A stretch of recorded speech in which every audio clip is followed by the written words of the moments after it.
One day after my husband's passing, my beloved son, whom I had always trusted, called me. Laughing, he said, "I sold your car. If you need to go out, just take an Uber." I simply replied to his mockery. "Which one?" I looked in the garage and they're all here. Stammering on the other end of the line, he asked, "What do you mean? All the cars?" Little did he know the lesson he was about to receive.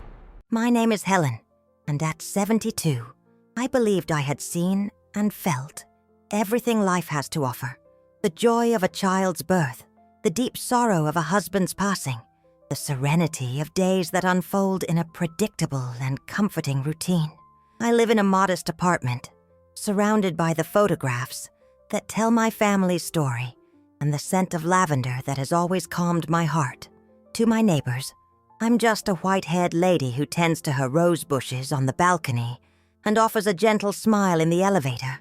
A simple woman, perhaps even frail, who prefers to go unnoticed.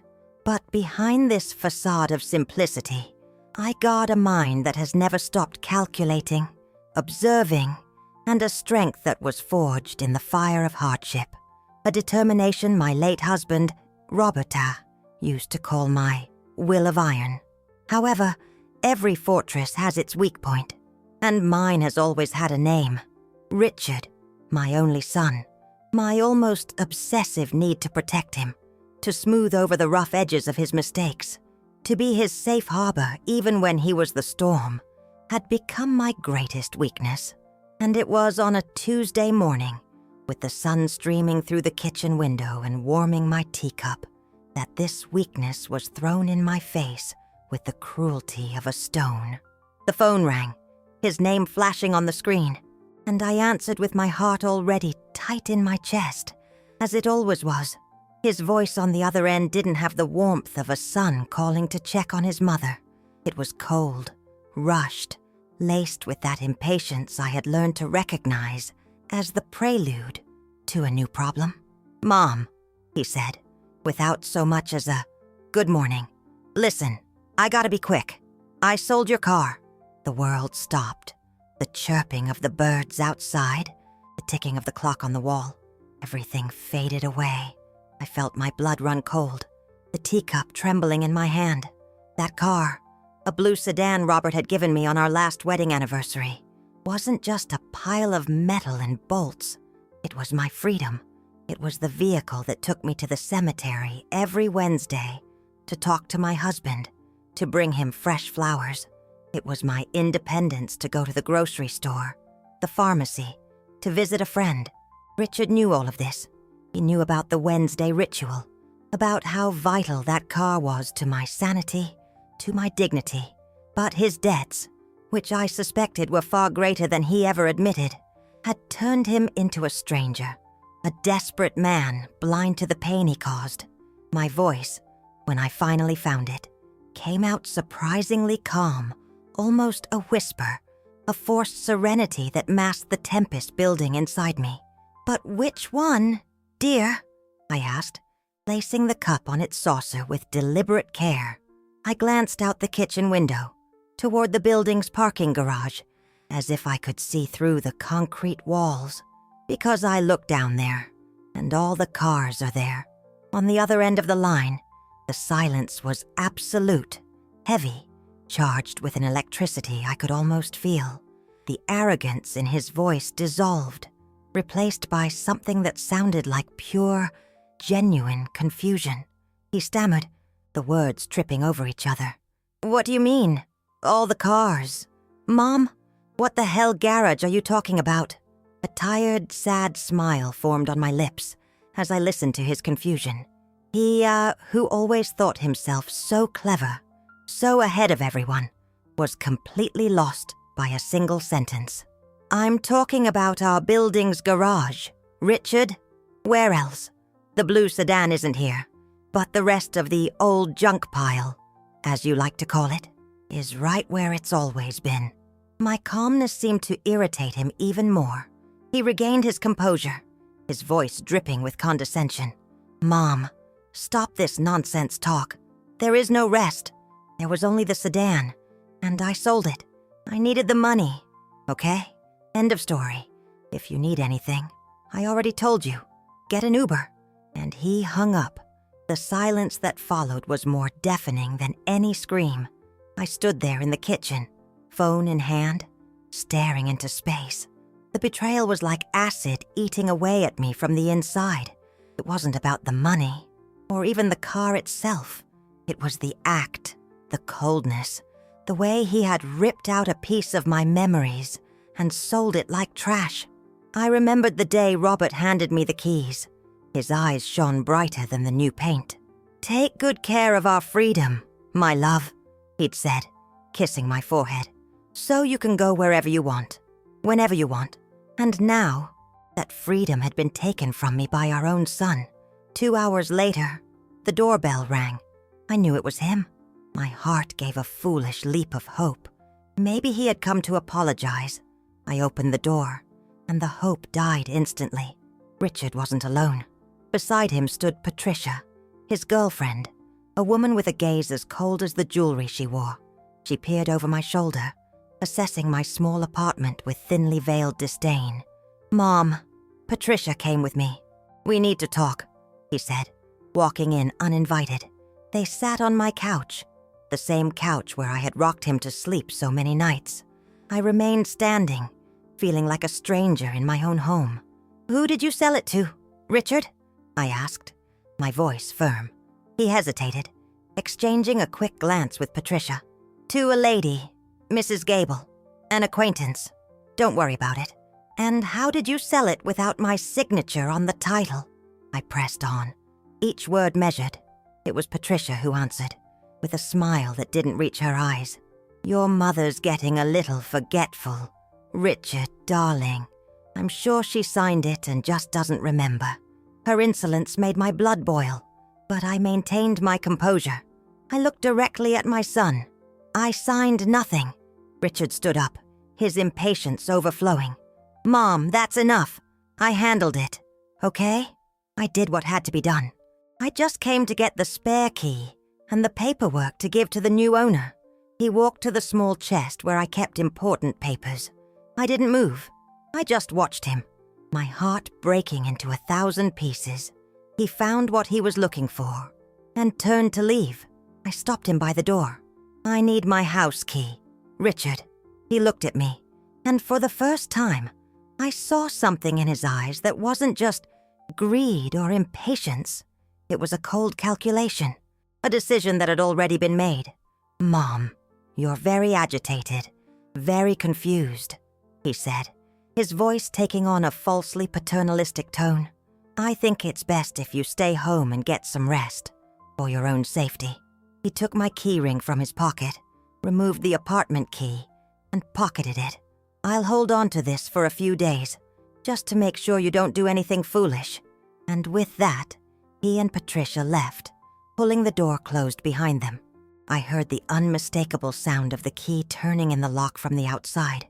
Once, twice, it was deadbolted. I was a prisoner in my own home. The final click of the lock echoed in the silence of the hallway, and then in the silence of my apartment. For a long moment, I stood motionless, my hand still on the cold doorknob. I turned it. Once, twice, nothing. It was locked. The reality of the situation crashed down on me, not as a wave of panic, but as a sheet of ice. A cold, sharp anger settled in my chest, suffocating the pain.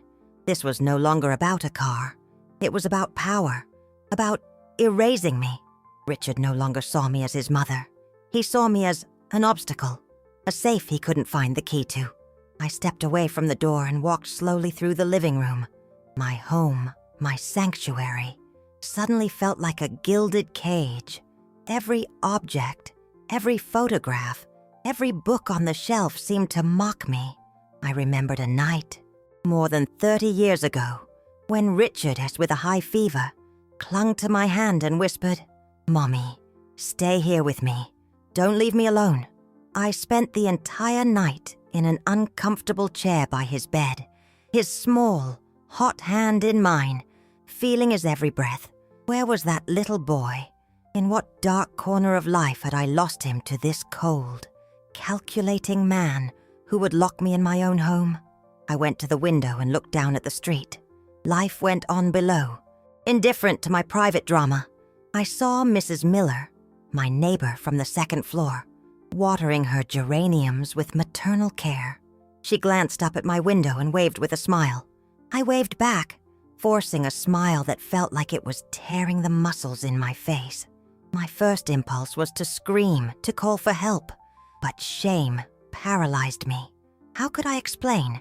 "Hello, my neighbor. My son has locked me in because I'm a nuisance." The humiliation would be unbearable. I thought about calling Claire, my best friend since grade school. Claire, with her lion's heart and her intolerance for injustice, would be here and kick the door down if she had to. But she would also call the police, and I, in my motherly weakness, still couldn't imagine my Richard facing the authorities, having his name tarnished. There was still a part of me that wanted to believe this was all a terrible mistake, a nightmare from which I would soon wake. Patricia's words echoed in my mind. "Your mother's getting a little forgetful." And then, the pieces began to click into place, forming a horrifying picture. The car wasn't the end, it was the beginning. The forged signature, the lies, the isolation. They wanted to paint me as a senile old woman, incapable of managing her own life. They wanted my money, my small savings that I guarded so carefully. They wanted everything. Naivety gave way to a painful clarity. I was fighting for my mind, for my identity. The hours dragged on. The morning sun gave way to the pale afternoon light. Silence was my only companion, broken only by the clock's ticking. And then, late in the afternoon, I heard a knock at the door. It wasn't Richard's rushed knock. It was firm, methodical, professional. My heart leapt. I went to the door and peered through the peephole. A middle-aged man, well-dressed, with a leather briefcase in hand, stood in the hallway. I didn't know him. "Mrs. Hayes," he called, his voice muffled by the door. "I'm Dr. Martin. Your son, Richard, asked me to pay you a visit. He's very concerned about your health." Dr. Martin. The name meant nothing to me, but his purpose was as clear as the cold light coming through the window. Richard's concern was a farce, a play staged for an audience of one. Me. My hand rested on the doorknob, but I didn't open it. "I didn't ask for a doctor," I replied, my voice steadier than I expected. "I'm perfectly fine. Thank you." There was a pause. I could imagine him exchanging a look with someone. Perhaps Richard was there, hidden from my view, directing the scene. "Mrs. Hayes," the doctor insisted, his tone now tinged with a condescending patience. "Your son only wants what's best for you." He mentioned some episodes of confusion, some memory loss. It wouldn't hurt to talk for a bit. "Please, open the door." Episodes of confusion, memory loss. Their narrative was being built, brick by brick, with lies cemented by greed. Every word he spoke was an insult to my lucidity, to my entire life of clarity and strength. The anger I felt gave me an unexpected courage. I pulled a chair from the dining room, dragged it to the door, and stood on it, with the care my age required, so I could speak closer to the top of the door, where the sound traveled better. "Doctor," I began, my voice resonating with an authority that surprised even me. "If my son is so concerned, tell him to come here and give me back my key. And while you're at it, you can ask him where he learned to forge the signatures of the elderly. Perhaps that's a symptom of some illness you might want to diagnose." The silence that followed was profound. I had struck a nerve. I could hear the muffled sound of a hurried conversation on the other side. A minute later, footsteps retreated, and I was once again alone with the silence.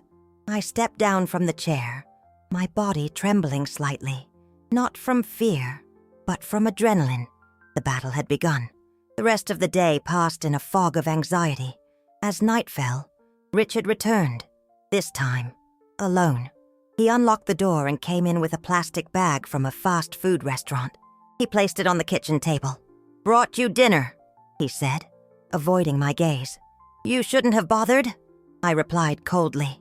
I still know how to cook, he sighed, a long, theatrical sigh of an overburdened man.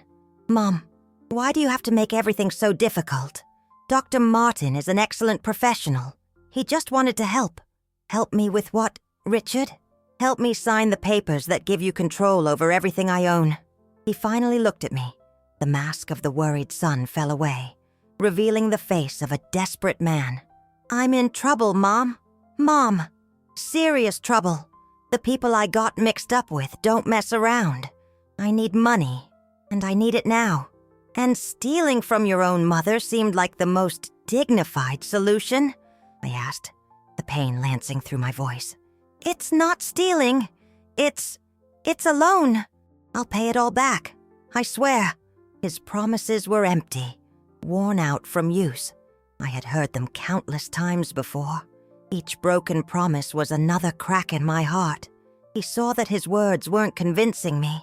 His posture shifted, desperation giving way to a veiled threat. If you don't cooperate, Mom, things are going to get a lot worse. For me, and for you. Dr. Martin's report could be very unfavorable. He could certify that you no longer have the capacity to make your own decisions. It was checkmate, or so he thought, to incarcerate me with a false diagnosis, to turn me into a legal puppet. I felt the floor drop out from under me. My mind, my greatest ally, was being used as a weapon against me. You wouldn't do that, I whispered, more of a plea than a statement. He took a step toward the door. Don't test me, Mom. Just don't test me. He left, locking the door again. The greasy smell of the food in the plastic bag filled the kitchen, a smell that sickened me. That night, I couldn't sleep. The image of my son, threatening me with my own sanity, replayed in my head. It was then, in the dark, that I remembered something. A memory of Robert, a conversation we'd had many years ago, shortly after he'd bought the ranch. Helen, he had said, if you ever need help, real help, and I am not here, remember the old wooden owl. The old wooden owl. The memory surfaced from the depths of my mind, as sharp as if the conversation had happened yesterday. It sat on the living room bookshelf, between an old volume of Steinbeck and a sepia-toned portrait of my parents. It was a small, crude sculpture that Robert had carved on one of his rare, quiet weekends, more than 40 years ago. He wasn't a great artist, but he had put his heart into that piece. The owl had large, disproportionate eyes and a perpetually surprised look. To anyone else, it was just a decorative object, covered in a thin layer of dust. But to me, that night, it became a beacon of hope. I got out of bed, my bare feet cold on the hardwood floor. In the darkness, guided only by the silvery moonlight filtering through the window, I walked to the bookshelf. My hands trembled slightly as I picked up the owl. It was light, made of pine. I ran my fingers over its uneven surface, feeling every mark from my husband's whittling knife. Remember the old wooden owl, he had said. What did that mean? I turned the small statue in my hands. The base was smooth. There were no obvious secret compartments, no buttons. It seemed to be just what it was, a piece of wood carved by an amateur. I sat on the couch, the owl in my lap, and let my mind wander. Robert never did anything without a purpose. He was a man of details, of contingency plans. His passion for classic cars was proof of that. He knew every bolt, every wire, every sound the engine made. He wouldn't leave such an enigmatic clue to chance. I thought of our codes, our inside jokes. Owl was his fond nickname for me. When I stayed up late reading, "My wise owl," he would say. Wisdom, knowledge, books. My gaze swept across the bookshelf, the volume of Steinbeck. It was his favorite, East of Eden. He had read it so many times the spine was worn and the pages were yellowed. I pulled it from the shelf. It was heavy. I opened it and flipped through. Nothing. No notes. No loose papers. I was about to put it back when I noticed something odd. The back cover seemed thicker than normal. I ran my nail along the edge and felt a slight ridge. With my heart pounding, I forced my nail into the small gap. The cardboard gave way, revealing a finely cut-out compartment. And inside, folded meticulously, was a slip of paper. I unfolded it with trembling hands. It was a bank statement for an account I had never seen. The name on it was Roberts. The balance made me catch my breath. It was a substantial sum, money he had saved over the years, secretly, away from Richard's curious eyes and spendthrift hands. But that wasn't all. On the back of the statement, in his elegant cursive, was a name and a phone number. Arthur Vance, attorney at law. And below it, a short note. For my wise owl, should the wolves come knocking, he knows everything. The tears I had held back for days finally came, hot and silent. They weren't tears of sorrow, but of gratitude. Even after 5 years, Robert was still taking care of me. He had foreseen this. He had seen the darkness growing in our son and had prepared an escape hatch for me, a defense plan. The lawyer, Arthur Vance. The name sounded vaguely familiar. I tried to remember. Yes, Robert had mentioned him a few times. An old friend from college he had reconnected with. A man as straight as an arrow, as my husband had described him. Now, the challenge was to contact him. My cell phone was being watched. Richard could see my calls, and I was still locked in. I looked at the clock. 4 a.m. I had to be smart. I had to use the strategic mind Robert so admired. I remembered Mrs. Miller, my neighbor from the second floor. Every morning, at 6:30 sharp, she came down to walk her little dog. She always passed by my door. It was my only chance. I prepared. I wrote a short, concise note, asking her to call Mr. Vance and tell him just one sentence. The owl needs help. I folded the paper, attached it to one of my hoop earrings, and waited. At 6:25, I heard the familiar ding of the elevator, and then Mrs. Miller's footsteps in the hall. As she passed my door, I slid the note and earring under the crack. "Mrs. Miller," I whispered as loudly as I could. She stopped, confused. "Helen, is everything all right? Please, just take this," I urged. I saw her hand pick up the object. "Don't ask questions. Just do what I ask. It's very important." I heard the rustle of the paper being unfolded, a silence, and then her voice, low but firm. "Consider it done, dear." The wait that followed was one of the longest of my life. Every minute dragged on, amplified by the apartment's silence and the anxious thumping of my heart. I sat near the door, listening to every sound from the hallway, every creak of the elevator, waiting for a sign, any sign. The trust I had placed in Mrs. Miller was immense, but my mind couldn't stop creating catastrophic scenarios. What if she couldn't reach the lawyer? What if Richard showed up first? What if the note was discovered? The morning sun began to fill the room, but it brought no warmth, only a harsh light that exposed my vulnerability. Around 10 a.m, I heard firm footsteps approaching my door.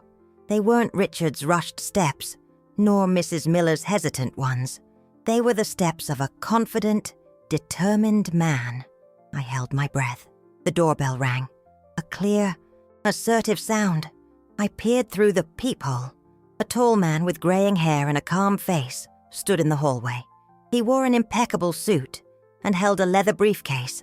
It wasn't Dr. Martin. This man had an air of quiet authority that instantly soothed me. "Mrs. Hayes," he said, his deep voice carrying through the door. "I'm Arthur Vance. Mrs. Miller contacted me. Can I help?" I felt a relief so profound my legs went weak. I had to lean against the wall. "I can't open the door," I replied, my voice choked with emotion. "My son took my key." "I know," he said calmly. Mrs. Miller explained the situation. "Don't worry, we'll handle this. But first, I need to speak with you. My phone is on speaker. No one else is listening. Can you confirm that you were the one who sent the note?" "Yes, it was me," I whispered. "Robert, he told me to contact you." Robert was a very prudent man, Mr. Vance said, and in his voice was a note of fondness and respect for his lost friend. He left me very clear instructions, several years ago, for an eventuality just like this. Helen, I need you to tell me everything, from the beginning. Don't omit a single detail, no matter how small it seems. And so, with the wooden door separating us, I told him about the phone call, the sale of the car, the forged signature. I told him about the fake doctor's visit, the threats of being declared legally incompetent, Patricia's cruelty. I told him how Richard had locked me in, confiscated my keys, and was trying to paint me as insane. With every word, I felt a weight lifting from my shoulders. Mr. Vance listened in silence, interrupting only to ask short, precise questions. When I finished, the silence on the other side of the door was brief. Very well, Helen, the picture is clear. What your son and his accomplices are doing is extremely serious and constitutes several crimes, including coercion, false imprisonment, and attempted fraud. Our first priority is to get you out of there. But how? I asked, hope warring with fear. I don't want to call the police. I don't want Richard to. I understand, he interrupted gently, and we will try to avoid that, if possible. But your safety and your freedom come first. Robert left me with a power of attorney, signed and notarized 5 years ago, that gives me full authority to act on your behalf in emergency situations that put you at risk. I have it with me. I'm going to call a certified locksmith. We are going to open this door legally. The thought of breaking down my own door was frightening, but the alternative was to remain a prisoner. Do whatever you have to do, I said, my voice gaining strength. Mr. Vance made a quick call. 20 minutes later, I heard more footsteps in the hallway. The locksmith had arrived. There was a brief conversation, and then the sound of metal on metal, the whir of a power tool. It felt like an eternity, but in less than 10 minutes, I heard a loud click, and the door swung slowly open. The light from the hallway flooded my dim living room, and the imposing figure of Arthur Vance filled the doorway. He looked at me with a mixture of concern and compassion. "You're free, Helen," he said. But just as I took my first step out, my cell phone, forgotten on the coffee table, began to ring. Richard's name glowed on the screen. Instinctively, Mr. Vance signaled for me not to answer, but before he could say anything else, a new text message arrived. It was from Richard, and what it said froze my blood more than any lock ever could. "Mom, the auction for all your belongings is set for Saturday. If you don't give me what I want, you're going to lose everything, even Dad's photographs." The message glowed on the screen, every word a stab wound. An auction. Saturday. It wasn't just the furniture or the small pieces of jewelry my mother had left me. It was the photographs, boxes of captured moments, Robert's smiles, Richard's childhood, a lifetime of memories he was now threatening to sell off for pennies on the dollar. The cruelty of the act was of a magnitude my mind refused to process. He didn't just want my money. He wanted to erase my history, destroy my roots, leave me empty. Mr. Vance saw the color drain from my face. He gently took the phone from my hand and read the message. His calm expression hardened, his eyes becoming 2 chips of ice. "This changes everything," he said, his voice low and controlled. "This is extortion. He's crossed a line from which there is no return." The locksmith, a burly man with oil-stained hands, was watching the scene with obvious discomfort. Mr. Vance turned to him, handed him some cash, and thanked him for his service. "You didn't see anything here. Understood?" The man nodded quickly, pocketed the money, and disappeared down the hall. "Helen," the lawyer said, turning his full attention back to me, "we have to get you out of here. Now. Your home is no longer a safe place." The idea of abandoning my home, even temporarily, was terrifying. "But where will I go?" I asked, my voice a thread. I have a small apartment I use for clients who need discretion and security. No one will find you there. It's near my office. You'll be safe. As he spoke, I felt myself sinking. The image of Richard, my baby boy, turning into this monster was more than my heart could bear. A wave of weakness washed over me, and I had to sit on the couch.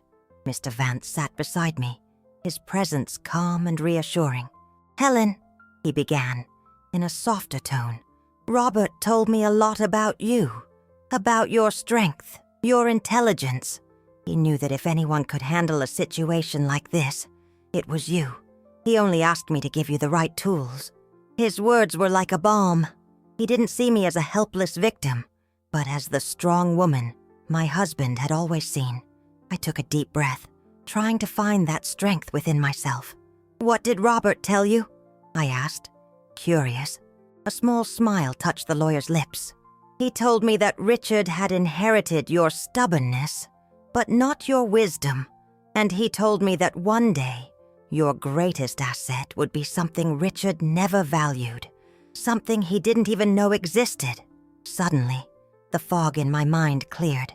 The ranch, the cars, the secret I had kept for 5 years. I looked at Mr. Vance, and he knew that I understood. "He told you," I stated.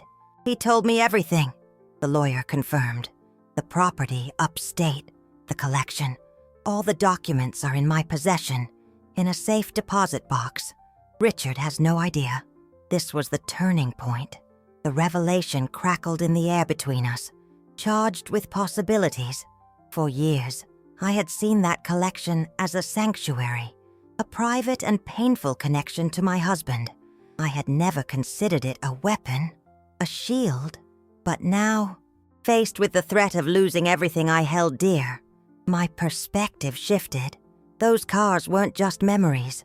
They were power. They were my answer to Richard's greed.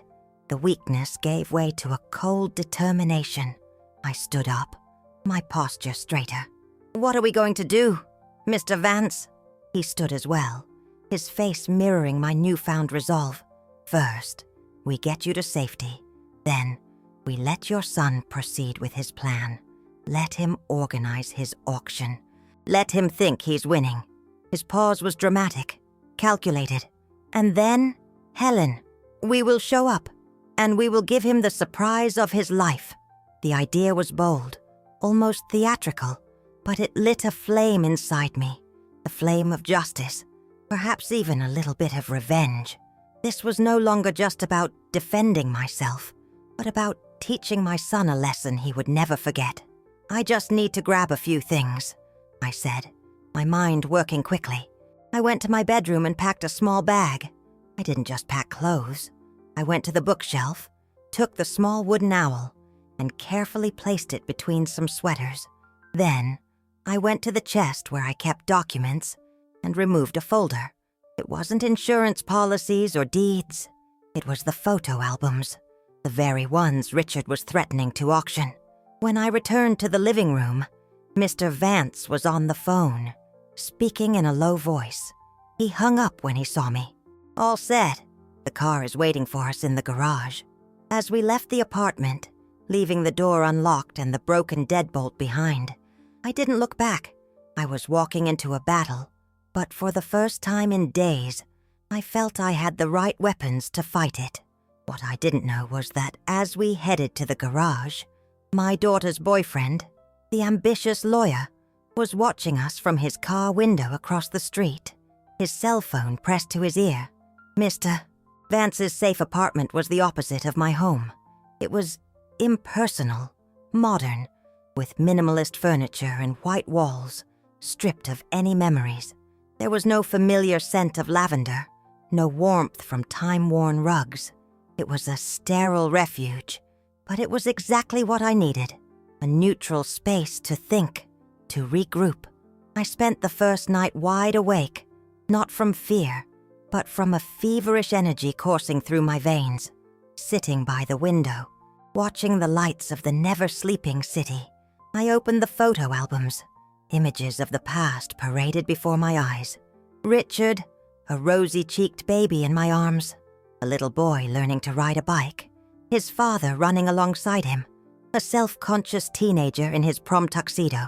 In every photograph, I saw the love we had given him, the dreams we had projected onto him. Where had it all gone wrong? The pain was deep, but beneath it, a new layer of feeling was forming, a cold disillusionment. A mother's unconditional love was giving way to a cool, objective assessment of the man my son had become. The next morning, Mr. Vance came to see me. He brought coffee and fresh croissants, a small gesture of normality in a world that had turned upside down. We sat at the kitchen table, the sun streaming in, and he laid some papers in front of me. "I've been busy," he said. "Your daughter's boyfriend, Mr. Adler, filed an emergency petition for conservatorship on your behalf yesterday afternoon, citing sudden mental deterioration. The judge has scheduled a preliminary hearing for Friday, the day before the auction. The news should have shaken me, but it only confirmed what I already suspected. They were tightening the noose, using the law as a weapon." "Do they have the report from Dr. Martin?" I asked. "Yes, a shameful document, full of generalities and observations he could never have made without a proper examination. But to an overworked judge, it might look convincing at first glance," the lawyer explained. "What are we going to do?" "We are going to the hearing," he said with an unshakable calm. "But we're not going to contest the report directly. That would take months of evaluations. We're going to use a different strategy. We're going to let them think they have control." For the next 2 days, Mr. Vance prepared me. He didn't rehearse my answers, but helped me find my own voice, my own truth. He wanted the judge to see the real Helen, not the caricature Richard and his accomplices were trying to paint. Meanwhile, the outside world kept spinning. I received a call from Claire, my friend. Her voice was thick with worry. "Helen, honey, what's going on?" "Richard called me. Said you're not well, that you're confused. He told me not to bother you." His web of lies was spreading, isolating me from my support systems. Guided by Mr. Vance, I gave her a calm, evasive answer. "I'm just taking a few days to rest. Claire, don't you worry. We'll talk soon." It pained me to lie to her, but it was necessary. Any contact could be used against me. On Thursday night, the eve of the hearing, my isolation was broken by an unexpected visitor. The doorbell of the safe apartment rang. Mr. Vance, who was finalizing some documents with me, tensed up. He checked the video intercom, and his expression surprised me. "It's your daughter, Lucy," he said. My daughter? I hadn't spoken to her since the crisis began. She lived in another city, and Richard had taken it upon himself to inform her of my condition. Mr. Vance hesitated. "The decision is yours, Helen." My heart was torn. Lucy had always had a complicated relationship with her brother, often overshadowed by my excessive attention to him. She could be here as his ally, but she was my daughter. "Let her in," I asked. Lucy entered, her face pale and her eyes red from crying. She looked nothing like the confident lawyer she was. She looked like a lost little girl. She ignored Mr. Vance and ran to me, hugging me tightly. "Mom! Oh, Mom! What are they doing to you?" She sobbed into my shoulder. And then, through her tears, she told me. She told me how her boyfriend, whom she loved, had lied to her, saying I was genuinely ill and the conservatorship was to protect me. But she had overheard him on the phone with Richard, a conversation full of greed and contempt, about how they would split my assets after I was declared incompetent. "He never loved me, Mom," she cried. "He only ever saw me as a gateway to our family's money." The betrayal she felt mirrored my own, and in that moment, in that sterile living room, mother and daughter, both betrayed by the men who should have loved them, found common ground in their pain. Her suffering was genuine, her alliance unexpected, and with it, Lucy brought a piece of information that would change the course of our strategy. "Richard is desperate," she said, after she had calmed down. "The men he owes money to gave him a final deadline. Saturday, the day of the auction. If he doesn't pay by the end of the day, they said they're coming after him. And the family." Lucy's revelation hung in the air, heavy and menacing. "Loan sharks, a final deadline." My son's situation was more dire than I had imagined. His cruelty was born not just of greed, but of the most abject panic. He wasn't just trying to rob me. He was trying to save his own skin. No matter who he destroyed in the process, a chill ran down my spine. The threat was no longer just legal or financial. It was physical. "They said, 'Come after the family?'" I repeated, my voice faltering. Lucy looked down, confirming my worst fear. "My boyfriend, Vincent." He laughed when he heard. Said it was good, that it put more pressure on the judge to rule in their favor. Mr. Vance, who had remained silent, observing our interaction, stepped forward. His face was a mask of professional seriousness. "This is crucial information. Lucy, your testimony could completely change tomorrow's hearing." But Lucy shook her head, despair in her eyes. "I can't testify. Vincent is a vindictive man. He has things on me, mistakes I made in the past. He would destroy my career, my life. I came here to warn you, Mom, to ask for your forgiveness for ever doubting you. But I can't face Vincent in court." I understood her fear.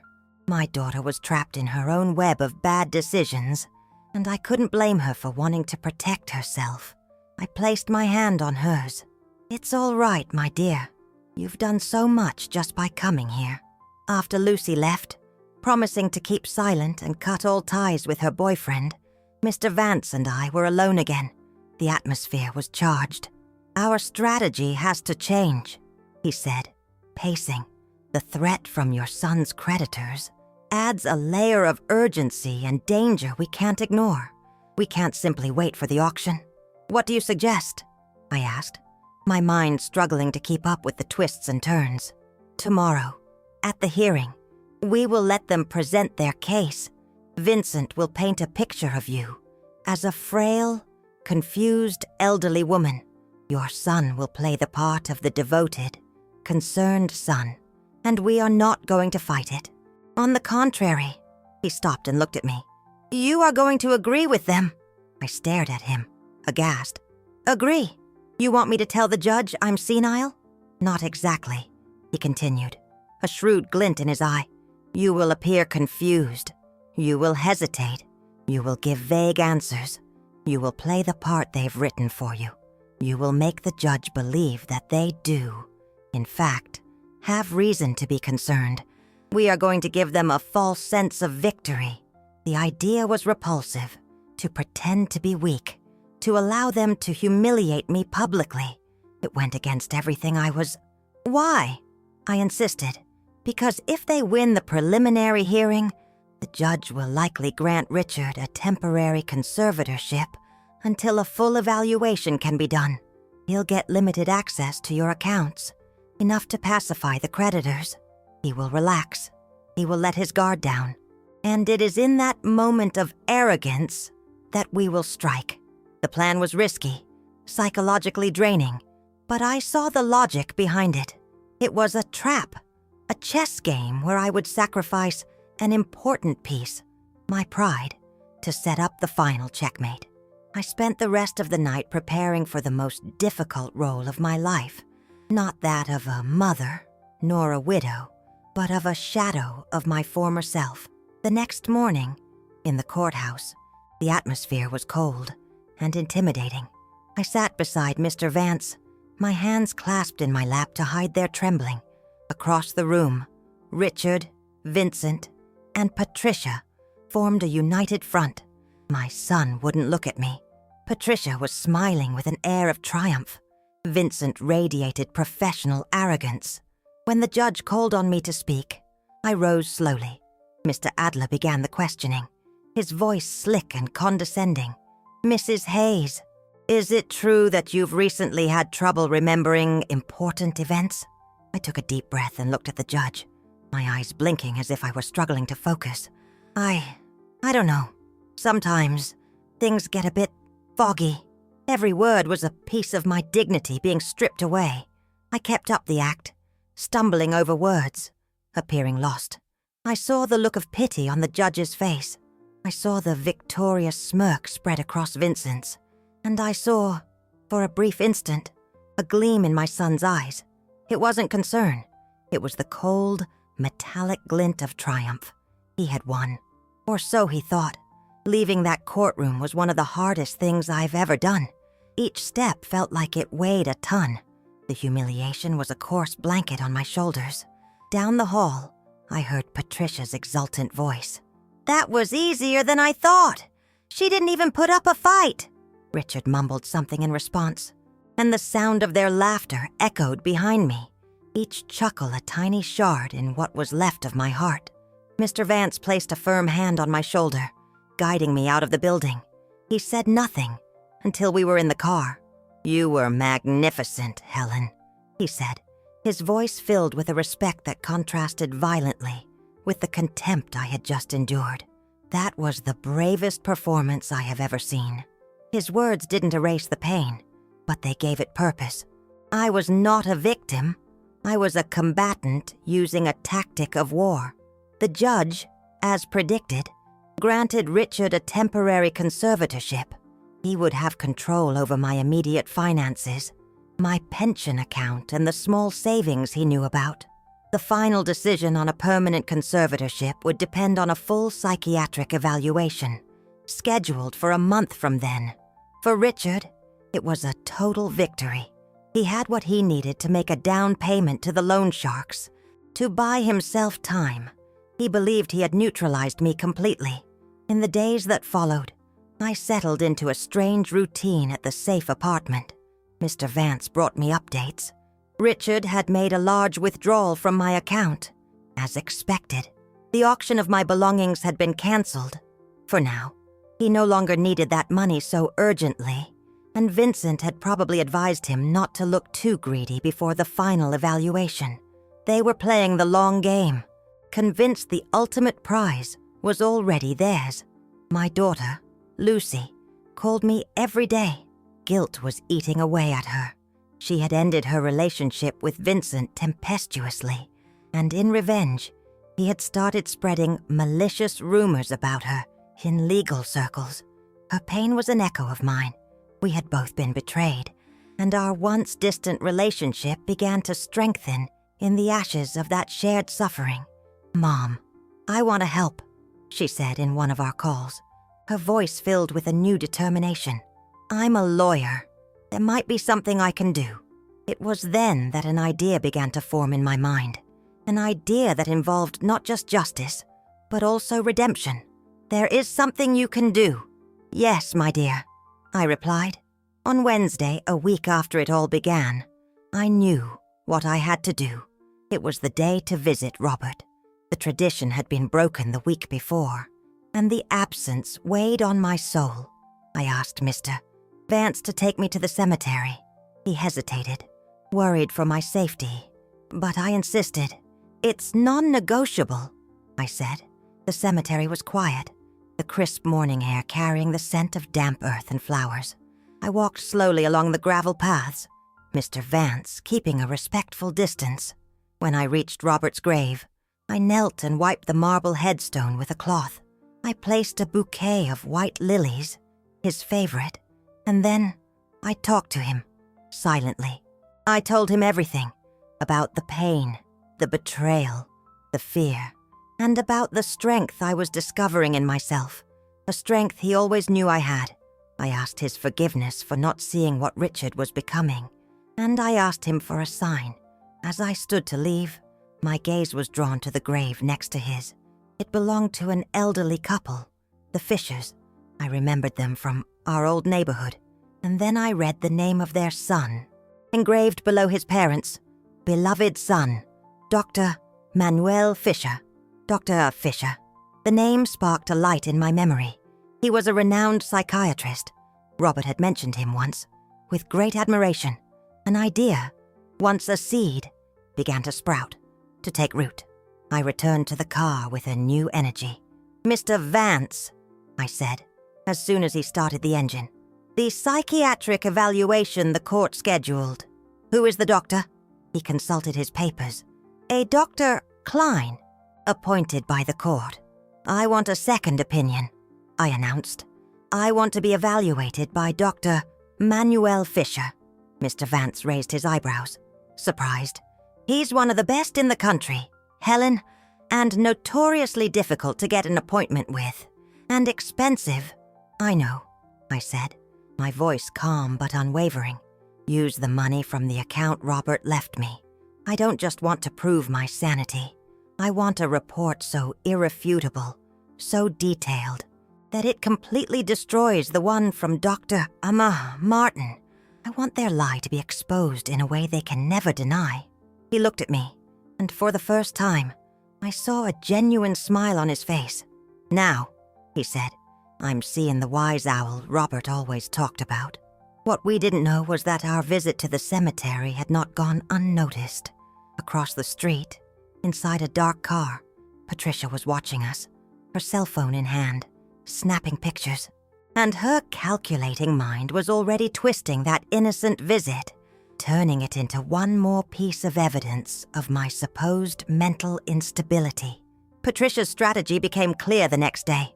Richard called, his voice dripping with a concern so fake, it was almost comical. "Mom, Patricia saw you yesterday, at the cemetery. She said you were talking to yourself, gesturing at Dad's grave.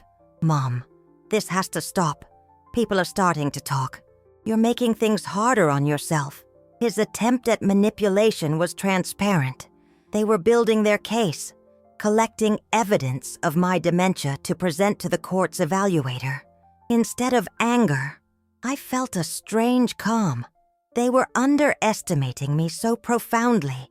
They were blinding themselves. Following Mr. Vance's advice, I kept my response short and seemingly confused. "I just wanted to bring your father some flowers, dear. He loved lilies so much." While they were busy weaving their web of lies, we were moving in the shadows, preparing our counterattack. Getting an appointment with Dr. Fisher was indeed a challenge. His schedule was booked months in advance. It was Lucy who achieved the impossible. Using her contacts and her lawyerly persistence, she managed to speak directly with the doctor's personal assistant. She didn't ask. She pleaded. She told a shortened version of our story, focusing on the injustice and manipulation. Perhaps out of compassion, perhaps out of intrigue, an opening appeared. Friday morning, the same day Richard had to make his final payment to the loan sharks. The consultation with Dr. Fisher was unlike anything I had expected. His office wasn't a cold, clinical space, but a comfortable study, lined with books, with leather armchairs and the soft scent of chamomile tea. He was a soft-spoken man with incredibly perceptive eyes. He didn't ask me yes or no questions. He asked me to tell my story, and I did. For nearly 3 hours, I spoke about my life, my marriage to Robert, my complex relationship with Richard, the pain of the betrayal, the plan we were executing. I hid nothing, not my weakness in overprotecting my son, nor the rage I now felt. He listened intently, making occasional notes, his face impassive. When I finished, I felt emotionally drained, but also strangely light. He looked at his notes for a long moment. "Helen," he began, his voice calm. "Grief, betrayal, and extreme stress can, in fact, cause symptoms that resemble confusion or memory loss. It is a normal human reaction to an abnormal trauma. What you describe are not signs of dementia. They are signs of a broken heart and a mind fighting to survive a concerted attack." His words were a validation, a balm on the wounds my son's cruelty had opened. "What they are doing," he continued, his tone hardening, "is called gaslighting. It is a form of psychological abuse where one manipulates someone into doubting their own sanity. My report, Helen, will not only attest to your full cognitive abilities, but will also detail the nature of this abuse." I left his office feeling 4 inches taller. Mr. Vance was already in action, filing a motion to have Dr. Fish's report attached to the case and considered in the final evaluation. Meanwhile, Richard's day was turning into a living hell. Lucy, using anonymous sources, had managed to find out that the payment he had made to the loan Sharks with My Money hadn't been enough. They had raised the interest, demanding a final sum much larger than he had anticipated. The deadline was the end of the day. Richard's panic was palpable. He started calling me incessantly. When I didn't answer, he left a string of voicemails, each more desperate than the last. His voice shifted from false concern to anger, then to pleading. "Mom, I need more money. It's a matter of life or death. Please, Mom, help me." Late in the afternoon, he showed up at my old building, pounding on my apartment door, screaming my name. Mrs. Miller called me, frightened. "He's like a caged animal, Helen. The neighbors are all peeking out." His desperation was reaching its peak. He was exposing himself, destroying the facade of the caring son he and Vincent had so carefully constructed. It was then that Mr. Vance decided it was time for the next step. He called Richard. I was beside him, listening on speakerphone. "Mr. Adler?" my lawyer asked, his voice calm and professional. "No, this is Richard. Who's this?" "This is Arthur Vance, your mother's attorney." There was a shocked silence on the other end. "She doesn't need a lawyer," Richard stammered. "I'm taking care of her." "That's precisely what I'd like to discuss," Mr. Vance continued, his tone turning to ice. "Your mother would like to meet with you tomorrow morning to settle things. She has a proposal for you, a proposal that could solve all of your financial problems, but it has to be on her terms." The bait was cast. The mention of money, of a solution, was irresistible to a man in his panicked state. "Where? When?" he asked, his voice thick with anxious greed. Mr. Vance paused, looking at me. I nodded. It was time. "Tomorrow, 10 a.m., at the family ranch." The word ranch hung in the air, laden with confusion. On the other end of the line, Richard's silence was an abyss of ignorance. "Ranch," he repeated, his voice a mix of suspicion and curiosity. "What ranch?" "We don't have a ranch." "Your father had many interests you were unaware of, Richard," Mr. Vance replied, his voice neutral but with a cutting subtext. "Your mother will text you the location. Be there at 10 sharp. Come alone." And he hung up. The plan was in motion, the final piece being placed on the board. That night was the longest of all. The anticipation of the coming confrontation was a tight knot in my stomach. I wasn't just going there to reveal a secret. I was going to confront my son, to look into the eyes of the man he had become, and make him face the consequences of his actions. It wasn't about the cars or the money. It was about the truth. On Saturday morning, the sun shone in a cloudless sky, an ironic contrast to the storm about to break. Mr. Vance and I arrived at the ranch an hour early. It had been 5 years since I had shared this place with anyone. It was my sanctuary, my refuge. I opened the heavy iron gate, and we drove down the dirt road, lined with old fruit trees Robert had planted. The main house was small and rustic, but the real treasure lay further on, a massive, industrial-looking barn that seemed out of place in the bucolic landscape. Mr. Vance was visibly impressed. "Robert never ceased to amaze me," he murmured. I heaved open the massive barn doors.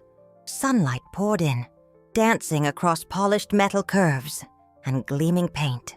Inside, in neat rows, rested my husband's dreams. 7 works of art on wheels, a deep blue Bugatti, 2 blood-red Ferraris, a Lamborghini that looked like a spaceship, a classic silver Porsche, a dark green Jaguar, and an antique Mercedes in an elegant cream white, each one impeccably maintained, covered in a thin layer of dust that testified to the passage of time. The air smelled of oil, leather, and memories. For a moment, the grief of losing Robert hit me with renewed force. This place was him, his passion, his patience, his refuge, and I was about to use it as a battlefield. At 10 o'clock sharp, I heard the sound of an approaching car.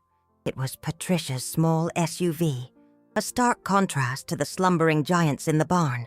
Richard got out. He hadn't come alone. Patricia and Vincent got out behind him. Their arrogance was so great, they couldn't even follow a simple instruction. Mr. Vance stepped forward, intercepting them before they reached the barn door. "The condition was that you come alone, Richard." Vincent stepped forward, adjusting his expensive suit. "I am Mr. Hayes's legal counsel regarding his mother's affairs. My presence is required." My son looked at me, standing in the entrance of the barn, my silhouette framed against the light. His face was a mixture of confusion and impatience. "Mom, what is this charade? Where are we? If you have money to give me, just give it to me and let's be done with this." The contempt in his voice erased any trace of hesitation I might have had. I pulled the barn doors wider, revealing the first row of cars. "Since you're so fond of selling cars, Richard," I began, my voice echoing slightly in the vast space, "I thought you might want to see the rest of the family collection." The three of them froze, their eyes widening slowly as their vision adjusted to the dim interior. I saw Vincent's jaw drop.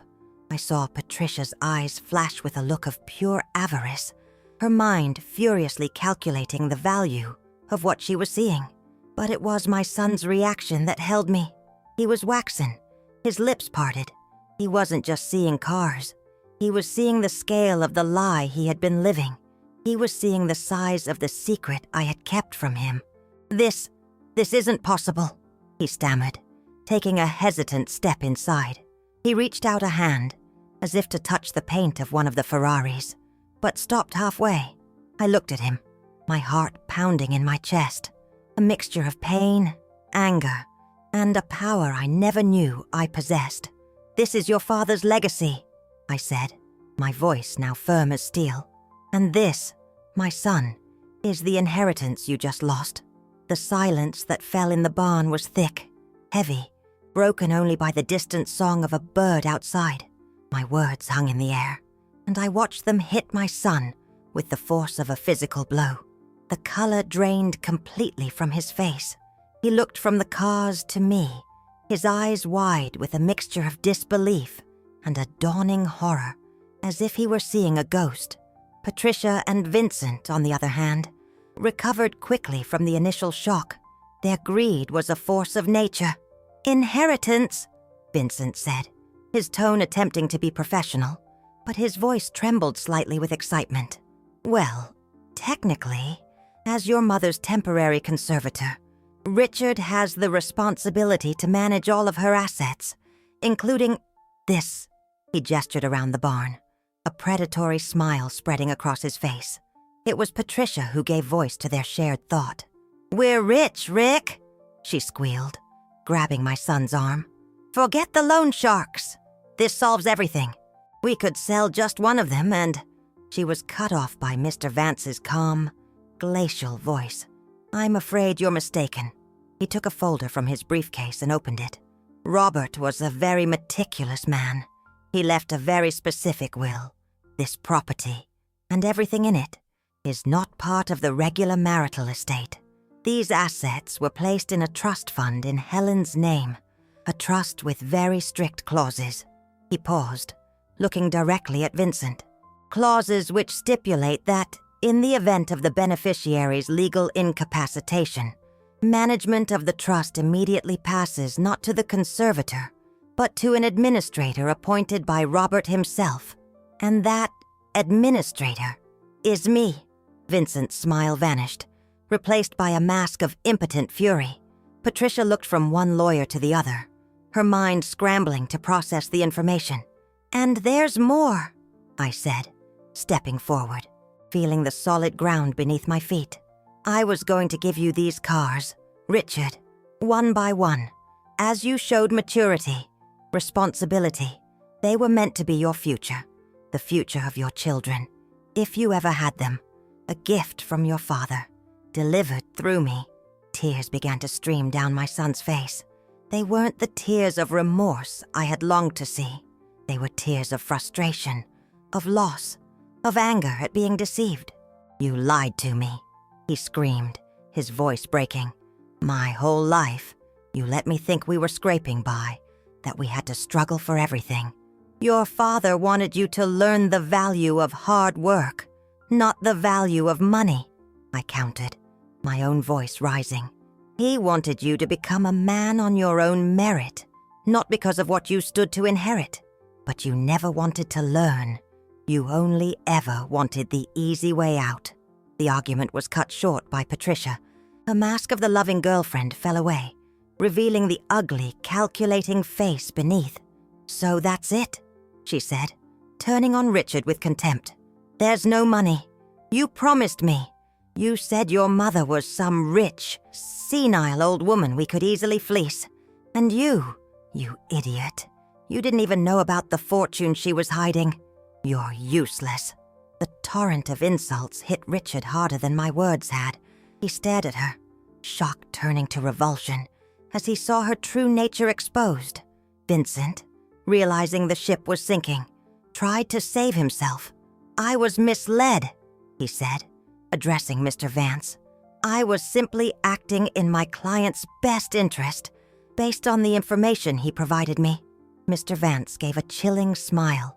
"Your complicity in attempted fraud and coercion is quite clear, Mr. Adler, and the fraudulent medical report you commissioned, along with the report from Dr. Fisher, which attests to my client's full sanity, and the psychological abuse she was subjected to, will be presented to the State Bar Association on Monday. I suggest you start preparing your defense." Panic seized Vincent. He grabbed Patricia's arm. "We're leaving." She hesitated, glancing one last time at the cars, at the wealth slipping through her fingers, then followed him, shooting a look of pure hatred at Richard. "Don't call me again," she spat, before getting in the car, and just like that, they were gone, leaving a trail of frustrated greed and shattered schemes. Richard was left behind, alone, in the middle of his father's mausoleum of dreams. He sank to his knees on the dusty concrete floor, his body racked with sobs. They were deep, guttural sobs, torn from the depths of a soul that had just lost everything. Not just the money, but the love, the respect, the family. He was utterly broken. I looked at my son, my little boy, kneeling and crying like a lost child. The anger inside me began to dissipate, replaced by an immense, ancient ache. Mr. Vance placed a hand on my shoulder. "What do you want to do, Helen?" The question hung in the air.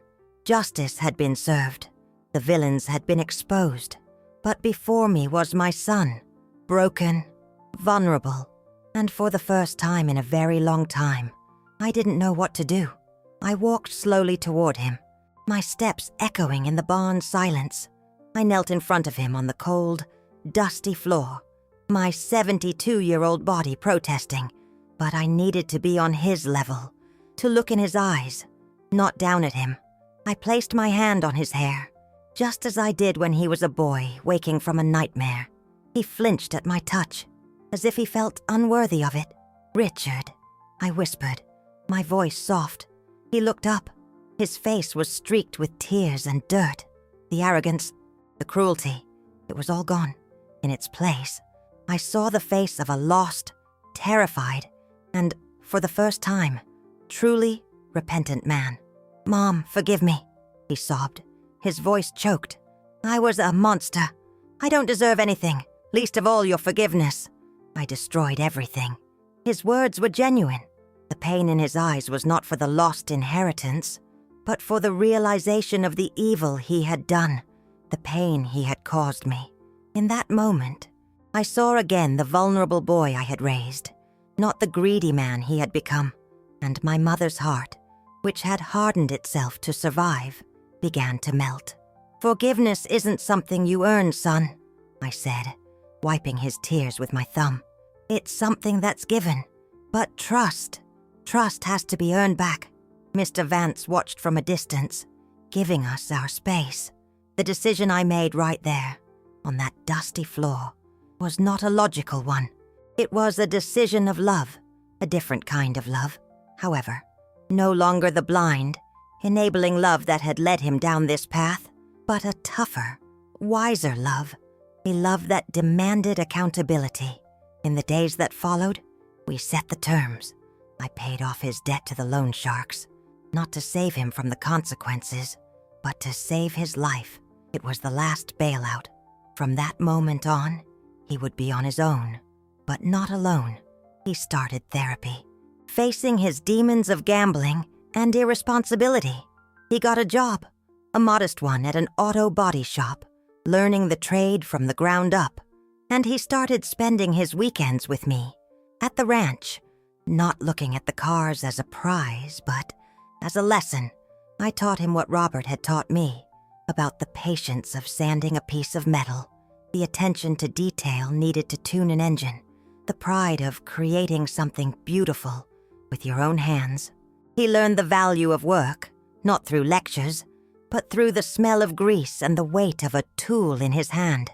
My daughter, Lucy, and I grew